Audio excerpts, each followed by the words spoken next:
Rhythm number 3 is a power chord approach to the previous 2 guitar parts. Obviously, this is the 3rd part of 3. And we've got an arpeggio part, we've got an acoustic rhythm guitar part. And what I was thinking was we need some definition now in the frequencies. Some power chord things with some overdrive would work really nicely here. Of course, we've got clean guitar, acoustic guitar. Now maybe we can put some edge into the sound of this and even take that musical approach of the Tom Petty feel into another realm altogether. That's the essence of jamming. You get creative, you take things to a whole new level with your ideas. Jamming's about ideas and expressing yourself through the music. Anyway, let's pull those up and have fun with this one.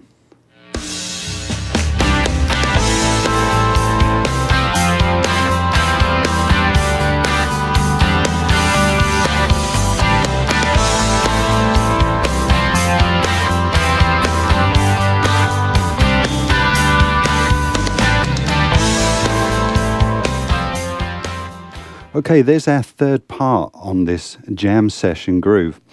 And what I'm doing is we've got an acoustic rhythm guitar part, we've got an arpeggiated part with a clean sound, and I thought what would be really nice to do is accent this now with kind of a staccato, overdriven power fifths kind of thing. So let me show you that part, and it's basically the same shape all the way through with one little variation.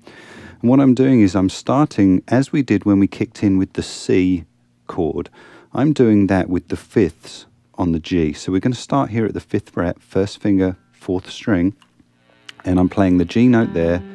I'm playing a D with my 3rd finger, and my little finger is holding an octave of the G, and that's giving me a power fifth or a power chord. And I started our progression before the downbeat, if you like, with the to slide into our 1st chord of the A. All right, so that's what I was doing there. So I'm sliding 2 frets higher to our A, and I was letting that sustain. Okay, and I let that A ring here. And then when the F chord comes around, I move to the 3rd fret. Here's an F power chord. And then when we have that descending line where we go to the E in the bass here, what I did was, instead of me keeping this F here, I moved to an E note in the upper voicing of it. And then I slide that back out. So it's almost like you're suspending the F, if you like. Then up to the G.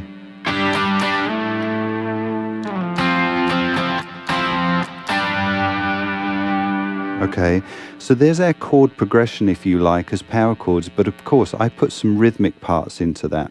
So I'm going to try and replicate that without the track. It's a little difficult to show you the rhythm part without the track because it's a staccato kind of thing.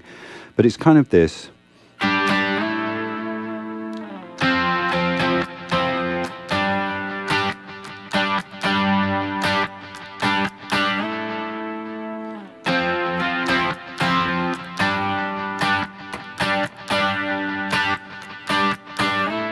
Okay, so the beginning of that, you can hear that is the slide part, okay?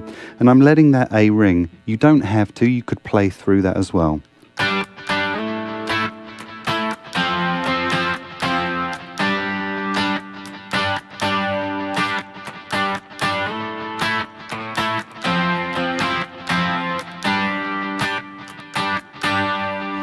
Okay, so there's the chords for that, and I think it's given a really nice variation to the other parts.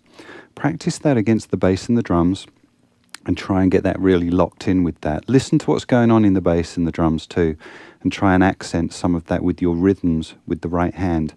And then pull up the other tracks and lock into those parts as well. And if you feel that it's getting too busy, back some of the parts out. Like I said, let the A sustain, maybe not play so much rhythmically on some of the other chords. Anyway, there's a really good idea for you. It started out as kind of, it could have been a country, it could have been a pop thing with the acoustic guitar. We added that arpeggio line to it, which made it more of a Tom Petty kind of a vibe as well. And then adding the power fifths to it changed that altogether as well, from something that was Tom Petty based to a bit more rock. So anyway, there you go. That's great, and I'll see you on the next one.